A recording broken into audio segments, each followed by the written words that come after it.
Assalamualaikum warahmatullahi wabarakatuh. Waalaikumsalam. Baik, hari ini kembali lagi bersama Deep Center.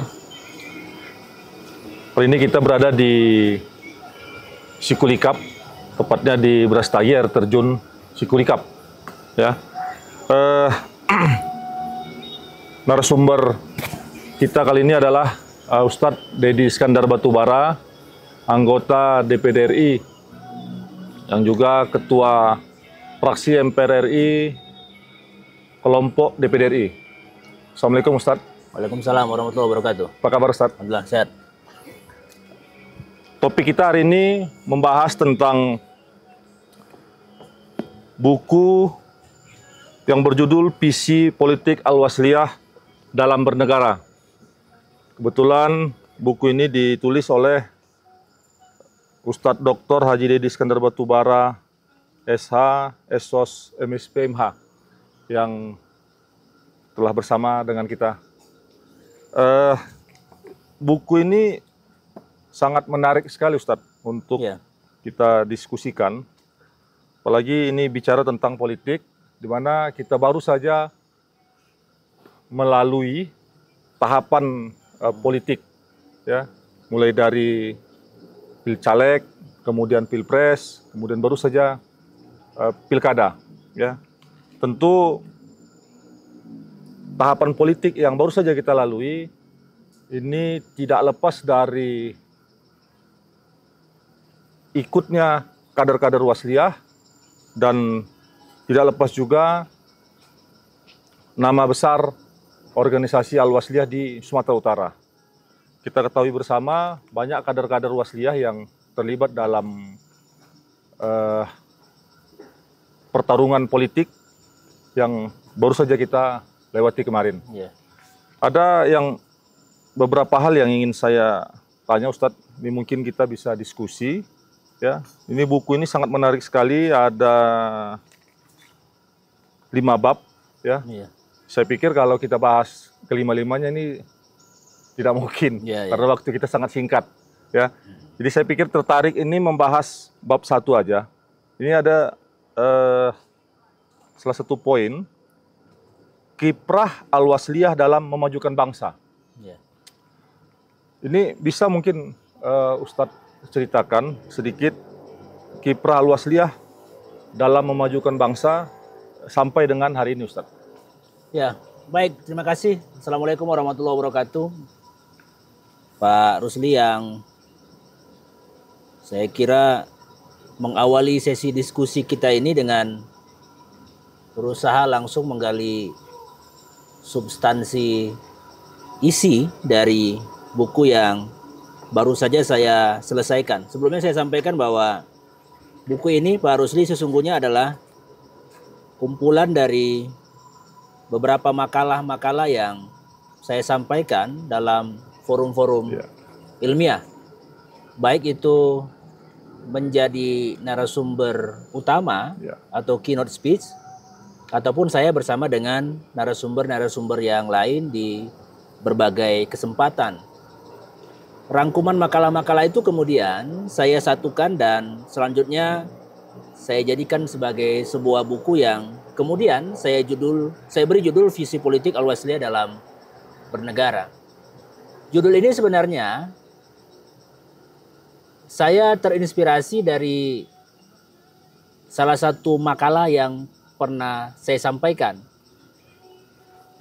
Kenapa kemudian saya tertarik untuk menjadikan judul ini menjadi pokok utama dalam buku ini? Pertama, saya kira semua orang juga masih paham bahwa posisi organisasi, baik itu Al-Wasliyah maupun organisasi kemasyarakatan Islam lainnya, dalam konteks bernegara itu tidak bisa dipisahkan. Sejak awal pendirian bangsa ini diawali dari lahirnya kelompok-kelompok pergerakan Islam yang kemudian membentuk wadah-wadah masing-masing itu sebelum 1945. Tahu bahwa Al-Wasliyah itu lahir 1930.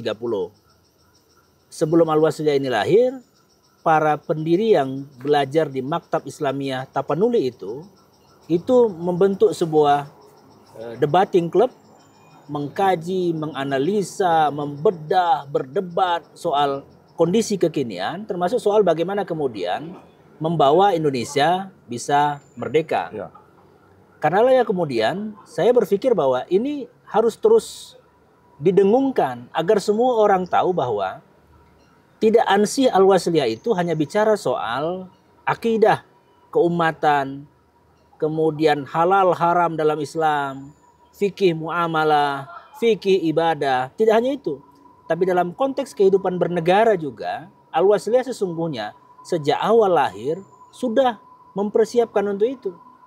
Ini dibuktikan misalkan dengan Al-Wasliyah ikut sama-sama berjuang mendirikan Pandu Al-Wasliyah sebagai barisan organisasi yang kemudian dipersiapkan untuk memperjuangkan, mempertahankan, dan ikut sama-sama di medan pertempuran. Ini yang kemudian saya kira mesti diulas juga secara komprehensif oleh para penulis baik dari Al-Wasliyah maupun dari luar Al-Wasliyah, sehingga mindset orang melihat Al-Wasliyah tidak hanya persoalan mengurusi lembaga pendidikan, berdakwah lewat media-media mainstream maupun media-media digital, atau kegiatan mendirikan panti asuhan. Tapi dalam konteks kehidupan bernegara juga Al-Wasliyah terlibat. Begitu Pak Rusli. Baik.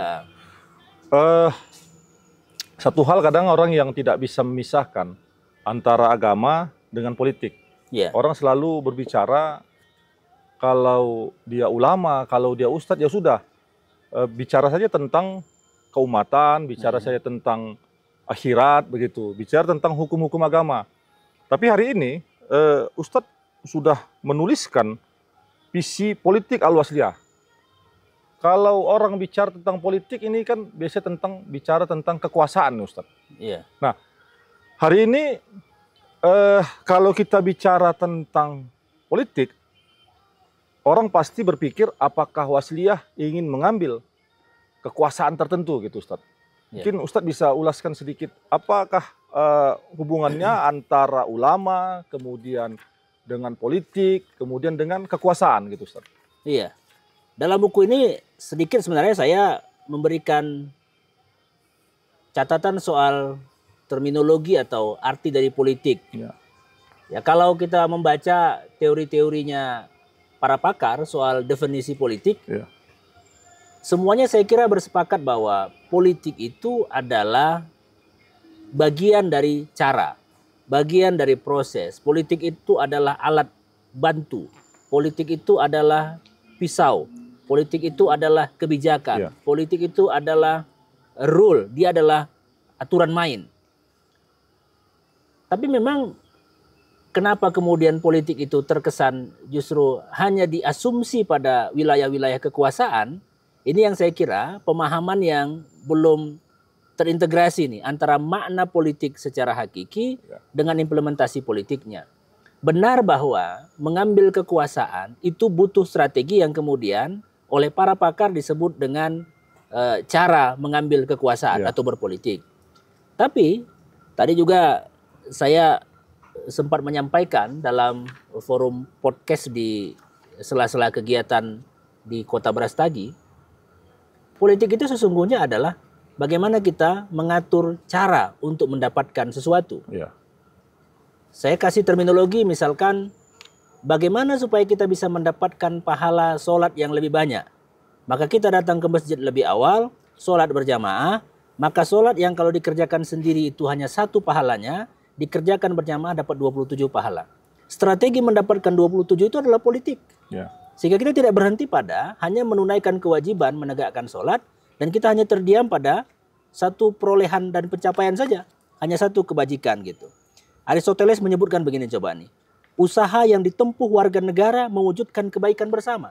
Artinya politik itu adalah bagian dari usaha dalam kebaikan bersama. Kalau kemudian ada praktek-praktek politik yang dilakukan oleh orang per orang dan kemudian membangun stigma di masyarakat seolah-olah politik itu adalah pekerjaan kotor, jorok, hanya berasumsi merebut kekuasaan, menjegal orang, membantai orang, menghina orang, membuli orang, saya kira ini keliru. Persepsi politiknya yang tidak duduk menurut saya. Padahal politik itu sesuatu yang sangat mulia. Kalau dalam Islam disebut sebagai siasat. Siasat. Iya. Siasat itu kalau bahasa harian kita siasat lah. Siasat itu kan artinya apa namanya ya? Cara ya. Siasat itu kan bagaimana melakukan sesuatu. Bersiasat untuk mendapatkan poin lebih banyak. Ya, seperti yang saya contohkan di konsep sholat tadi gitu. Jadi kalau kemudian dikaitkan dengan kekuasaan, benar bahwa politik itu adalah bagian dari cara kita mengambil kekuasaan, tapi tidak semata-mata itu politik itu. Dan proses kita mengambil kekuasaan itu dengan menghalalkan segala cara, menurut saya ini perilaku politik yang tidak benar. Ya. Jadi perilaku politiknya yang dilakukan oleh orang per orang itu yang menurut saya patut untuk kita lihat sebagai perbuatan orangnya, bukan politiknya secara keseluruhan. Nah. Ini ada kutipan di buku ini, Ustadz. Saya tertarik nih, ya. Ya. Ada kutipan di sini saya bacakan. Meskipun tidak alergi terhadap politik, Al-Wasliyah tidak pernah tergoda dan berkeinginan untuk bertransformasi menjadi organisasi politik. Ya. Kesempatan ini sangat terbuka lebar. Apalagi di era reformasi sekarang ini, masyarakat punya kebebasan untuk mendirikan partai politik. Nah,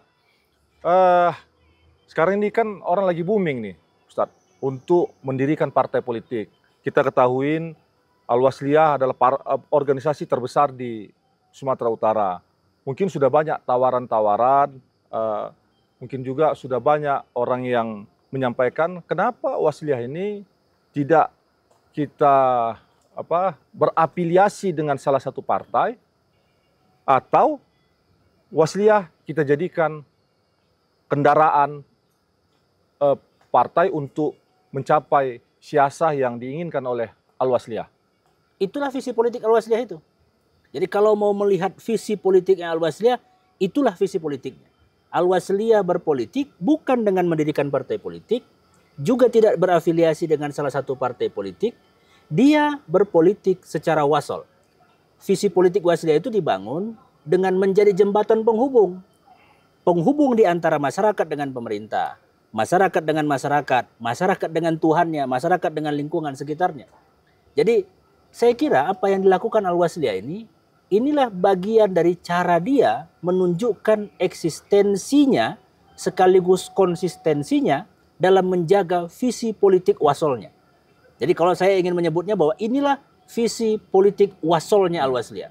Jadi visi wasol itu menjadi kemasan yang eksklusif dimiliki oleh Al-Wasliyah. Dia berbeda dengan organisasi-organisasi lain yang menyalurkan kepentingan dan aspirasi politiknya dengan mendirikan partai politik. Kita justru mempertahankan diri tidak mendirikan partai politik, tapi tetap mendistribusikan kader-kader kita ke semua kekuatan partai politik yang ada.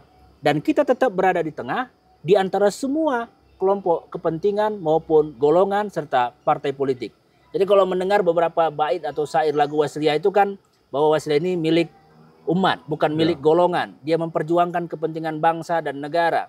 Kalau kita baca di anggaran dasar, anggaran rumah tangganya misalkan, visi politiknya itu adalah visi politik baldatun thayyibatun warabun ghafur. Mewujudkan masyarakat yang adil, makmur, sejahtera. Visi itu tidak mungkin bisa dijalankan kalau kemudian dia berafiliasi kepada salah satu kekuatan politik saja. Itu yang difahami dan kemudian diterapkan di Al-Wasliyah. Sejak awal berdiri, memposisikan diri sebagai jembatan penghubung. Ini saya kira harga mahalnya organisasi itu di situ. Jadi visi politiknya bukan mendirikan partai politik. Nah, begitu Pak. Jadi artinya Wasliyah ini akan bertransformasi menjadi partai politik, itu sepertinya tidak akan terjadi, Ustadz ya. Dan saya berharap jangan sampai terjadi, karena justru itu keluar dari habitnya. Karena DNA kita ini bukan DNA satu kelompok. DNA kita ini adalah DNA wasol. Yang namanya jembatan, dari mulai mobil sedan sampai tronton besar, itu boleh lewat di atasnya. Karena dia adalah way, dia adalah jalan, dia adalah penghubung. Jembatan itu mesti bisa dilalui. Dari mulai sepeda yang tanpa mesin, bahkan sampai dengan kereta api pun yang dengan tonasi begitu besar, silakan melintas gitu. Inilah visi politiknya Al-Wasliyah itu dalam bernegara. Baik. Artinya Wasliyah ini tidak alergi terhadap politik, Iya. dan kita akan mendorong kader-kader Wasliyah siapapun itu yang punya potensi untuk bergabung di partai politik manapun, untuk berhimpun di partai politik. Yang penting tujuan mereka satu, tidak melupakan Wasliyah. Ya. Begitu Ustadz ya. Kira-kira Baik. begitu. Terima kasih Ustadz. Siap, sama-sama. Sudah meluangkan waktunya jauh-jauh dari Jakarta, siap untuk membahas sedikit tentang buku Visi Politik Al-Wasliyah dalam Bernegara. Demikian para pemirsa Deep Center dimanapun berada. Insya Allah kita akan mengupas buku ini di lain waktu dan di tempat yang berbeda. Assalamualaikum warahmatullahi wabarakatuh. Waalaikumsalam warahmatullahi wabarakatuh. Terima kasih Ustadz. Oke, sama-sama.